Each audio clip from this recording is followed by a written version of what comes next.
Bonjour à tous et bienvenue à cette nouvelle édition de la revue de la presse camerounaise. La plupart des tabloïds d'un kiosque au Cameroun ce matin reviennent sur le retour du président Paul Biya en terre camerounaise.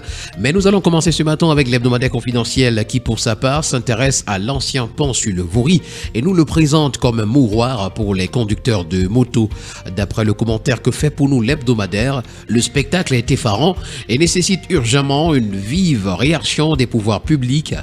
Pas de semaine ne passe sans qu'on enregistre des morts sur l'ancien pont sur le Vouri à cause de la présence des rails. Pourtant, lors de la cérémonie de pose de la première pierre du deuxième pont sur le Vouri, le président Paul Biya avait souligné avec emphase que l'ancien pont sera aménagé pour la circulation des engins à deux roues et des piétons. Mais plus de 10 ans après, les rails continuent d'endeuiller de nombreuses familles de ce côté-là. C'est une information ce matin à retrouver à la page 6.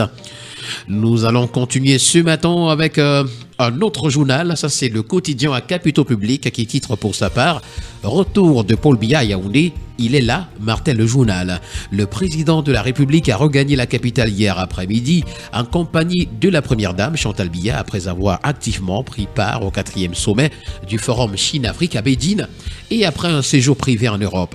Dans un contexte de rumeurs malveillantes sur son état, les populations sorties massivement pour la circonstance ont réservé un accueil des grands jours au chef de l'État le long de l'itinéraire de l'aéroport international de Yaoundé-Simalan jusqu'au palais de l'Unité. Revenir sur cette information, c'est lire les pages 2 à 6 du quotidien à capitaux publics. Le quotidien Mutation en parle également lorsqu'il titre « Paul Biya, le revenant est là ». Pour le quotidien Info Matin, Paul Biya, me voici donc à Yaoundé. Le quotidien Vert Émergence abonde dans le même sens que ses prédécesseurs. Paul Biya, le retour du fantôme. Après près de 50 jours passés hors du Cameroun, le président de la République est enfin rentré au Bercail. Nous en parlons également avec le bi-hebdomadaire Le Point qui titre « Séjour privé, Paul Biya, intox de son décès, retour au Cameroun, Yayato ». C'est la fin des rumeurs qui nous est présentée par le quotidien d'information républicaine. Le drapeau, Paul Biya est de retour au Bercail. Le 21 octobre 2024, Paul Biya, président du Cameroun, a fait un retour triomphal à Yaoundé après 7 semaines d'absence marquées par des rumeurs inquiétantes sur sa santé. Accueilli par des milliers de partisans et des membres du gouvernement, son arrivée met fin à une campagne de désinformation, nous renseigne ce matin le journal à la page 3. En page 2, Canal+ Cameroun, les chaînes de télévision locales prennent le pouvoir. Désormais, ces chaînes-là occupent les premières places dans l'enchaînement des chaînes. Prospective nouvelle également, un kiosque ce matin revient sur le voyage présidentiel. Paul et Chantal Biya de retour au Cameroun. Pour le quotidien Nouvel Horizon, Paul Biya est l'homme qui résiste aux rumeurs. Malgré les spéculations incessantes sur sa santé et sa présidence, Paul Biya prouve sa résilience en revenant à Yaoundé, affirmant ainsi son autorité et sa détermination à naviguer à travers les défis politiques du Cameroun. Le reporter hebdo en parle également lorsqu'il titre Paul Biya, le retour triomphal de Highlander. Avec le billet hebdomadaire L'Essentiel ce matin, et tout dit, Papa Oh Yayato. Nous continuons ce matin avec toute autre chose. Il s'agit du tri-hebdomadaire Le Soir qui, dans son édition spéciale ce matin, parle de gestion des finances publiques et nous fait savoir que la circonscription financière du Centre 1 fait le bilan. C'était au cours d'une réunion de coordination en droite ligne des orientations de Louis-Paul Motazé, ministre des Finances, et répercuté par Montagongo Sylvestre, directeur général du Trésor, de la coopération financière et monétaire. Nous continuons avec le journal Santé Nature Info qui parle de lutte contre le VIH-Sida. Un conseil scientifique voit le jour, nous renseigne le journal ce matin.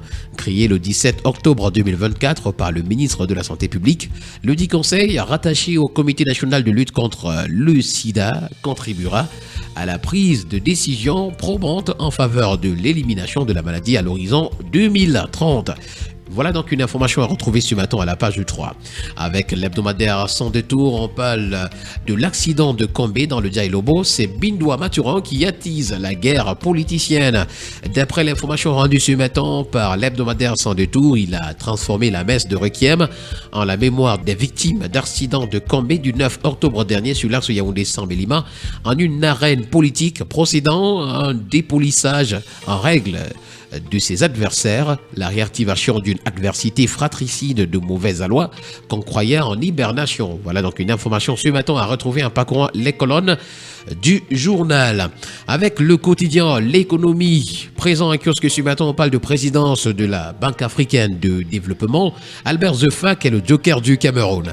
Le gouvernement a sollicité l'accord du président de la République, Paul Biya, pour soutenir la candidature de cet économiste qui occupe actuellement le poste de directeur pays de la Banque mondiale pour la République démocratique du Congo, l'Angola, le Burundi, Sao Tomé et Principe. Les enjeux pour le pays et les défis à relever lorsqu'on sait que la candidature d'Abbas Mahamad Toli, ex-gouverneur de la BEAC, a déjà été portée par la communauté économique et monétaire de l'Afrique centrale, nous sont présentés ce matin à la page 3 du quotidien L'économie. Affaire Camer contre Boeing également, une remise gracieuse suspecte pour l'avionneur américain. Nous continuons avec le quotidien L'Info à chaud qui revient également sur le retour triomphal de Paul Biya au Cameroun et s'interroge. Et maintenant, les Camerounais ont enfin leur chef de l'État à la maison, même s'ils attendent des actions fortes relatives à l'organisation transparente de la prochaine élection présidentielle qui devrait déboucher sur une transition pacifique par la voie des urnes. Le quotidien EcoNews, également présent que ce matin, s'intéresse à CCA Bank et nous le présente d'ailleurs comme un champion national qui monte. Toujours avec le journal ce matin, GPE Cameroun vers de nouveaux partenariats pour une éducation de qualité. Et nous allons terminer avec l'autoroute Yaoundé-Douala qui est affichée à la grande une de Alpha Eco. C'est le gouvernement qui accélère les indemnisations de ce côté. Merci à tous d'avoir été à l'écoute de la revue de la presse de ce matin. C'est terminé. Rendez-vous demain pour une nouvelle édition. D'ici là, portez-vous bien. Agréable journée à tous.